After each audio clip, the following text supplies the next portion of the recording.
So, welcome to another episode of the Marketer's Edge, a series designed to share senior level marketing perspective about marketer challenges, opportunities, and agency relationships. Our goal is to help marketers and agencies learn from other marketers across different industries. Today, we're talking with Pete Buscani, the EVP of Marketing at LaRosa's. LaRosa's is the leading pizza and Italian restaurant in the Greater Cincinnati area. Pete, thanks for joining us today. How have you been? I'm good. Hi, Mark. Thanks for having me. Absolutely, absolutely. Well, I've got a small handful of questions for you, but before we do that, I was wondering if you could tell me a little bit about LaRosa's and what you do for the organization. I'd like our audience to know what kind of company it is and what it is you do. LaRosa's is a great company. It started in 1954. It's sort of a great American success story. Buddy LaRosa, our founder, who is 92 years old and might burst in at any moment. I can never be certain. He's still around. He still has lots and lots of energy. He had he There's a little Italy, a very small little Italy here in Cincinnati. And he was an Italian guy and he was part of Little Italy. And, their family recipes were all of, I'm Italian, it's pasta and lasagna and pizza and all the things that you make. And that was always part of his life. And it was funny. When he was, I forget how old he was, a young man, he went into the Navy and he was stationed in the Philadelphia shipyards. And he said to him, okay, on your leave, whatever you do, you don't want to go over to this neighborhood. Don't go there. And it was the Italian neighborhoods. And of course, he goes there anyway. And it was like home. It was his people. And that was the Nice. first time that he saw pizza being sold from a storefront, because you remember this is the early 50s that Yeah. he was there, and pizza wasn't what it is today. It was still sort Yeah. of exotic. The GIs brought it back from being over in Italy in World War II, where they saw it, and it was really, like, maybe, I don't even, I'm trying to think, couscous or something really out there at the time. Right. And, he had never thought about selling pizza. They always had pizza. And then, so there was that element. And then, he was back in town. He was, doing different jobs, trying to find his way in life. And there was the little church, the San Antonio Italian Church in Little Italy, had its annual summer festival. And this is a way that the churches here in Cincinnati make money for all of their activities. And his mom and aunts ran a pizza stand. They decided they would make actually his aunt's recipe, Aunt Deanie.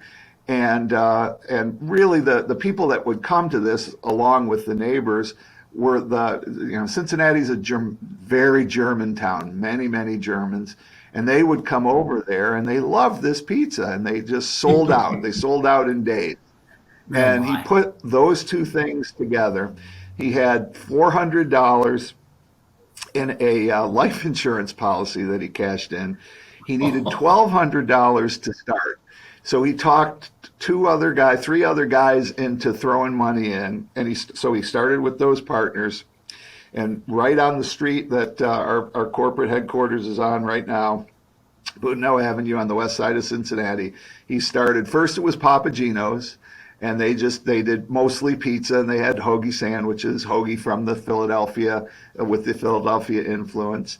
And a few years after that, he bought out those original partners who, had other interests, and then it became LaRosa's. And nearly 70 years later, here we are, still That's using awesome. Aunt Deanie's recipe. And it sounds like it's marketing, fluff, but it's absolutely still Aunt Deanie's recipe that we use to make the pizza sauce, which is well known for being it's tangy, it's Yep. sweet, it's got a spiciness to it. It's very different from what you might call East Coast sauce that you might find in New York or up and down the Yep. East Coast. Yep. It's very Can unique. definitely Yeah, I can definitely attest to that. Being from Cincinnati, well, living in Cincinnati, definitely has a very distinct flavor to it. So you've been So with that's how we LaRosa's for how? began. Okay, yeah, Yeah, that's how we began. And I got involved when I was an agency guy forever. I okay, was a 15-year agency guy. And I worked at an agency here in town called Northlick. And I was on the new business team that brought LaRosa's in 1990, I think it was. oh wow, And I took a lead on the account for the I think it was about 6.5 years that I was still at the agency that that we had LaRosa's. And after a while, I was like, I don't want to just be an agency guy. I would like some client side experience. sure, So I went to work in finance for a while. I worked at a local bank, but it was stuff in my agency career that I had done. I had done financial as well, and that was for about 2 years.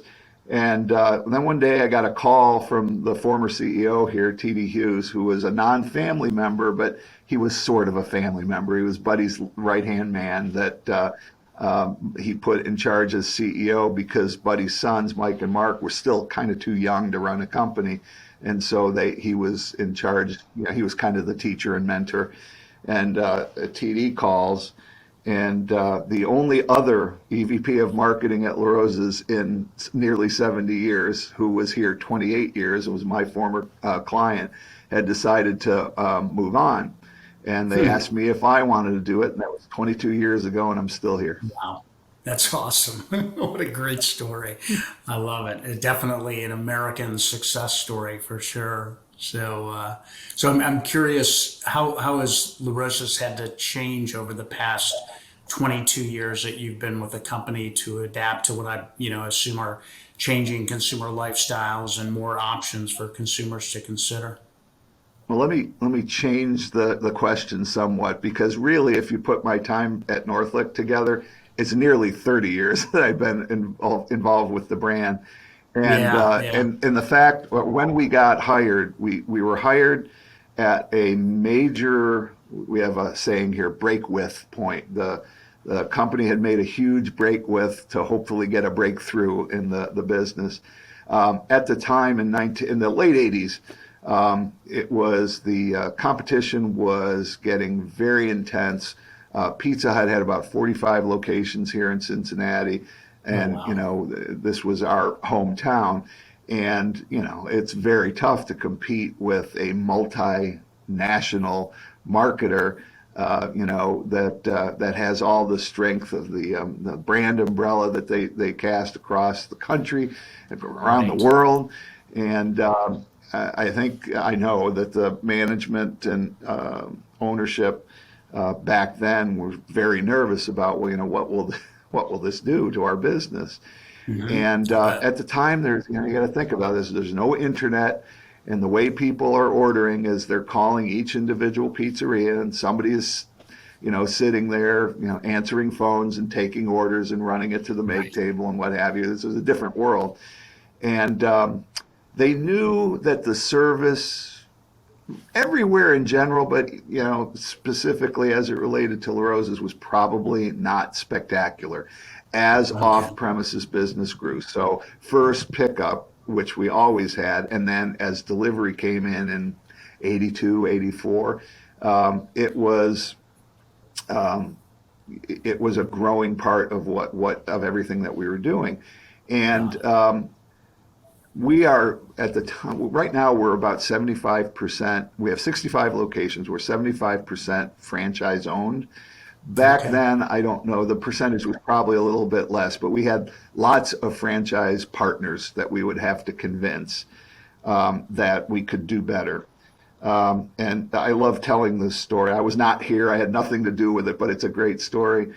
To do what they decided to do was we have to have some sort of centralized ordering function so that it's super easy. You can remember it.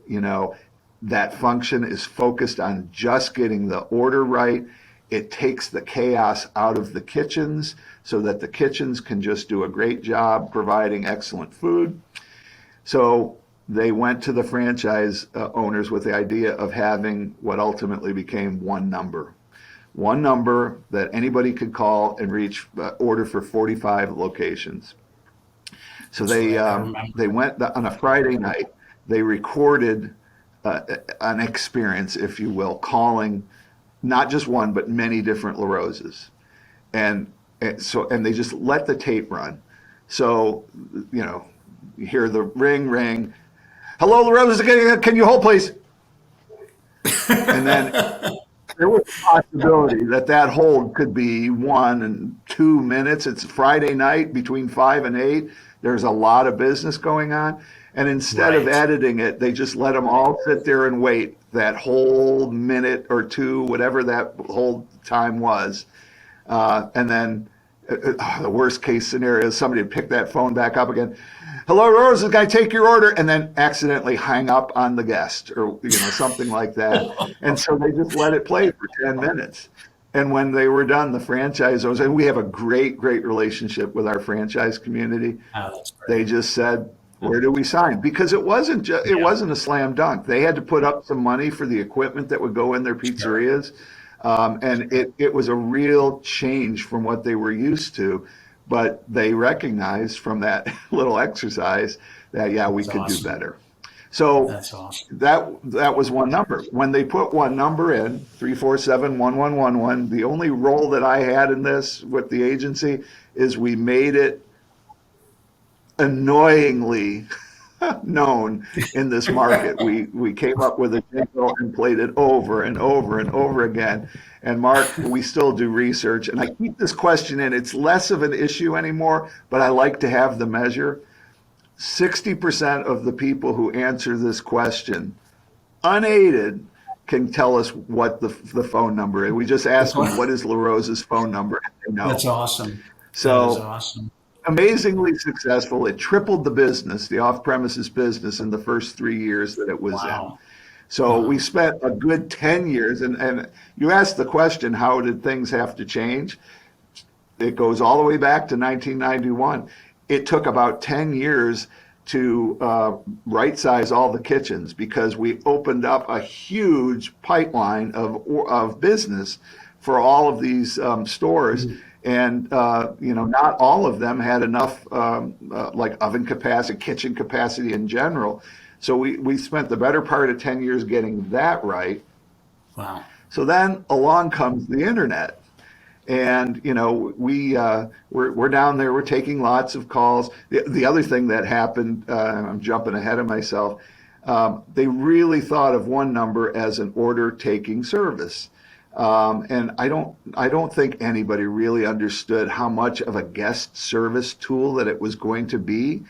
And almost immediately that's what happened, because we're not perfect. You forget 2 liters, you grab the wrong pizza, and, somebody ordered pepperoni, got a Hawaiian top or whatever.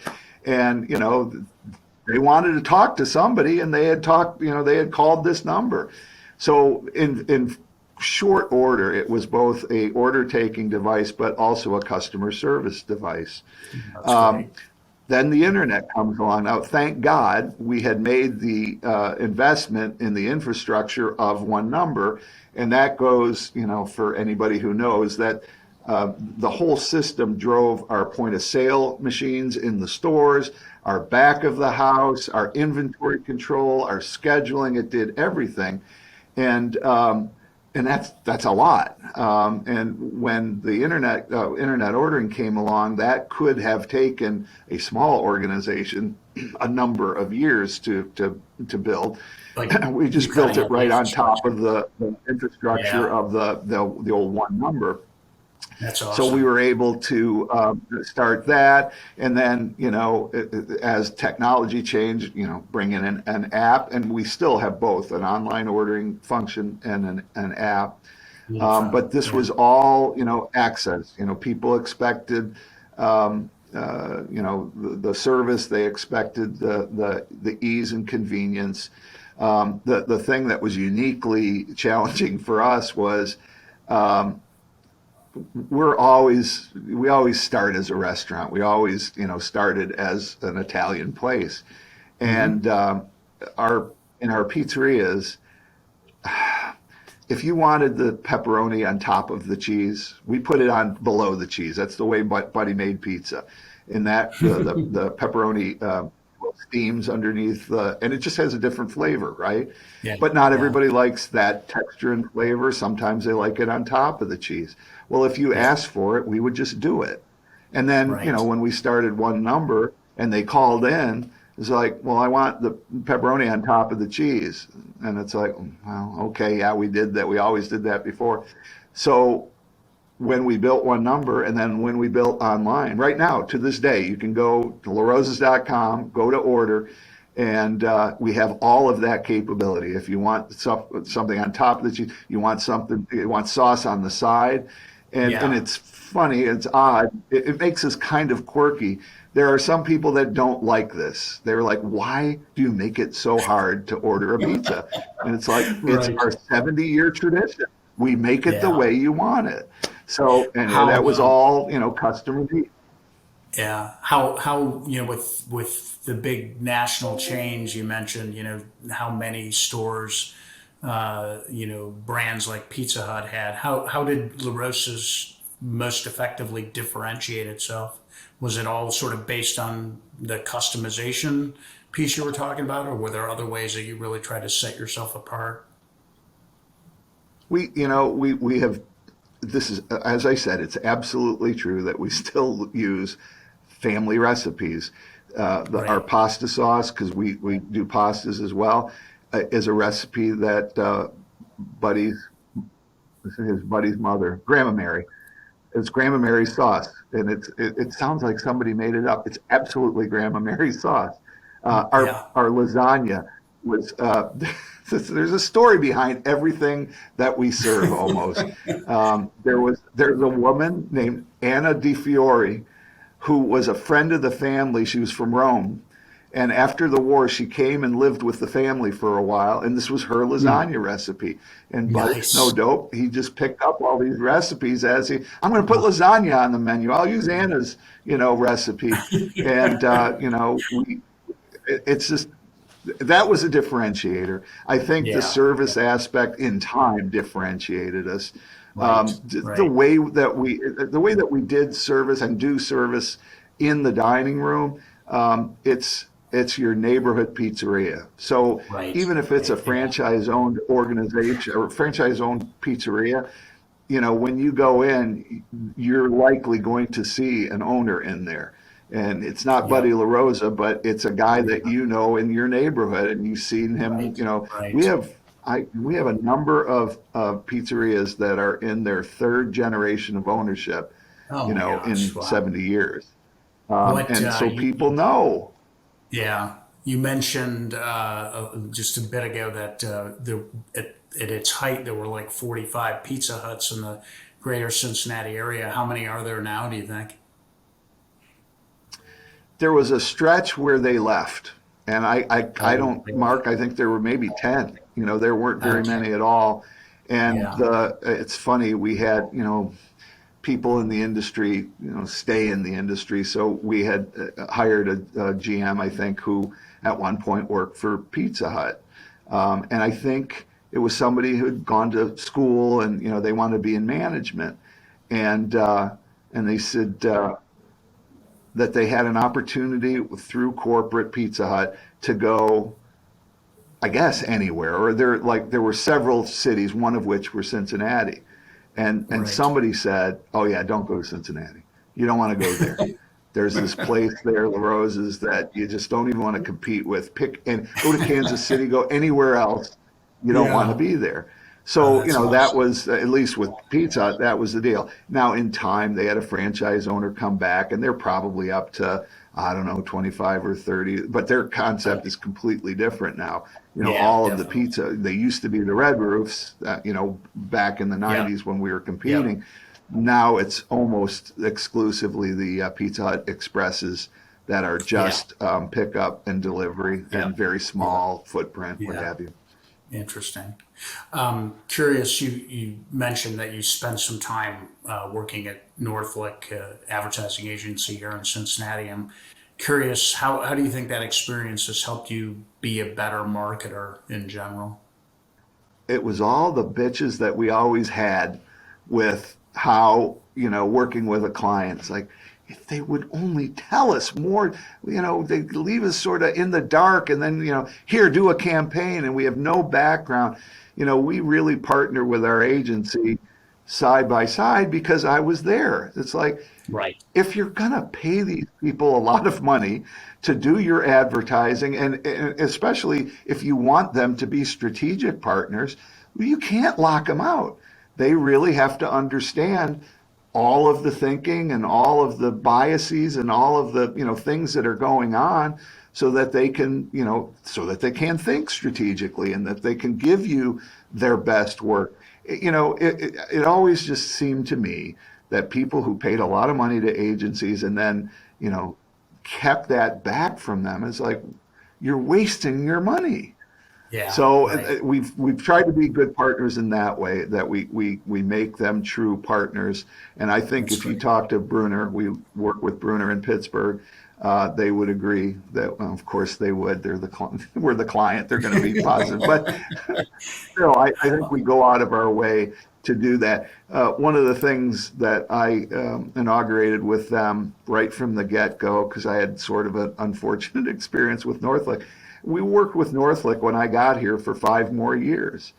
Oh, And really? I Okay. had sort of given feedback on, what I thought we needed to do to make things better. And it didn't happen. It wasn't happening. Yeah, And then yeah, one that's day we had a review and they were stunned. yeah, How can you have a review? Whatever.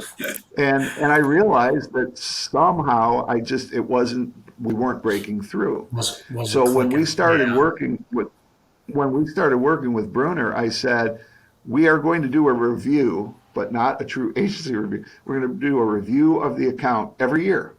And we right. came up with a questionnaire, or not a questionnaire, a measurement tool that would measure all the things that that were important to us on the client side. And then Okay, I had them do, a measurement device that measures their attitude towards us and what they needed. So that's every year cool. we still do it. We fill it out. There's a score. While at Northlick, I worked a little bit with Procter and Gamble, and the scoring thing. Procter does this as well, or did this. Hmm. A year end. I hate calling it review because of what that word has in the Sure. business, but that's what they do. They look and say, well, here's the state of our relationship. And Yeah. I think everybody feels good about it because there's never, I mean, we've had some years at Bruner where things weren't great. People move on, whatever happens. And we were able to say, here's your score. Things are not great in this. And we measure it in terms of account service, strategic development, creative, accounting. How's the accounting folks? How are they doing for us? We measure it like Okay, 6 different ways. So that's there's not great. no stone goes unturned. Nobody at Bruner could ever say we were stunned, because it Yeah, happens every year. right. Yeah, no, that's great. Any other keys in your mind? Any keys to other keys to creating a successful agency marketer relationship beyond what you've already shared? Those were the big ones. I think that's Okay. when you say what's the key thing, it's like, give them the information. If you're going to Yeah, partner with them and bring right. them inside and let them see. Well, I don't know. The jury could be out on this, I suppose. Um, we have given Berner, to me, an unprecedented amount of influence in that, as media changed. When I started, we were doing outdoor, we were doing TV, did some radio, all the traditional media. Social wasn't a thing. Digital wasn't a Right. thing. All of that wasn't even in. It was there, and we dabbled in it, but it was not a big deal. It's all different today. The media environment has just changed. And Right. we used to give budgets to the agency. Here's TV, here's out there, and it was very prescribed. Well, our target audience is, we call her Sarah. We kept calling her she, and her. And we finally just gave her a name. And actually, it's up on my board. There's a picture of her, and we have, all of her attributes. So we keep her in mind. Right. And nowadays, it's like, well, where are her eyes? It's not necessarily, it's not, everybody wants to say TV's dead. TV isn't dead, but she's just Right. not watching the way she used to be. She's watching Yep. differently. Will she Yep. see outdoor? Sure, she'll see outdoor. So that's not, a bad idea either. But we have, she is streaming. She is spending time online. She is doing Absolutely. social things. So, Yep. and it just became harder and harder. And finally, we just said to Bruner, here's the money. Yeah. Allocate You it to tell us what wherever to do. those eyes are. You Right. tell us. Right. You have the Yeah. research. Tell us where we're going to find Sarah. And Yeah. so every year they help set that budget. And I have, I'm taking their word for it because they know what they're doing. Now we have experience with how it worked, and we can have a bias, and we can suggest, fine tuning it. But in the end, it's like, we'll put the money wherever her eyes are. Right. Right. Yeah. That's a good segue into my next question, which is, do you have sort of an in-house creative team or anything like that? I'm an agency guy, and I just don't get it. I mean, maybe in bigger organizations, it makes sense to have Okay. that internally, Okay. both from Yeah. what can you afford, and, who can Sure. draw to the organization. But there's a thing that Right. still gnaws at me. Even if I'm a big organization, I got a big budget, I can get the best guys and women everywhere. In the end, you're still inside. And I've done it too long.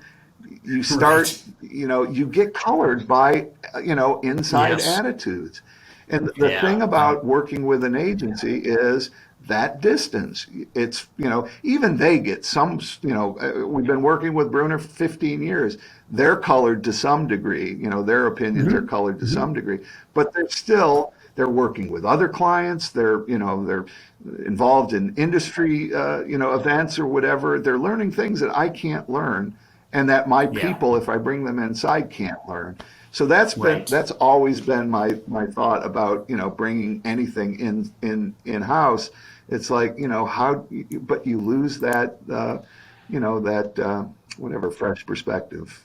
Yeah, yeah, no, I totally agree with you. I think it definitely, where I do see some firms bringing in-house talent are for kind of low-level stuff, but the big, challenging, more difficult, strategic, planning and thinking, and I agree with you, it really needs to come from an, some outside perspective because you get kind of The myopic only in your place I view sort and of thought, yeah, the only place I sort of thought, well, maybe, is like in fashion.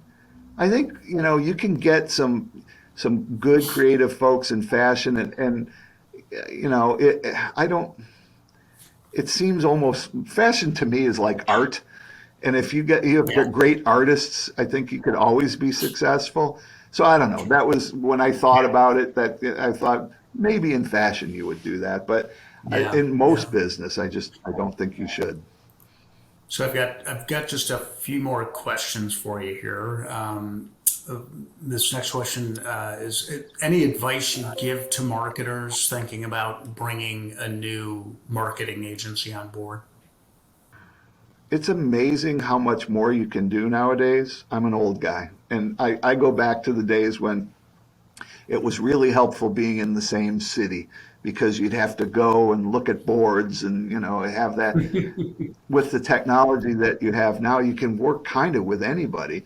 We Yeah. were still, this is a 15-year, it goes back nearly 15 years, but when we were doing the review that found Bruner, we were at least able it was at the beginning of all the technology, so we were sort of newly enabled, but we didn't want to get too far away still.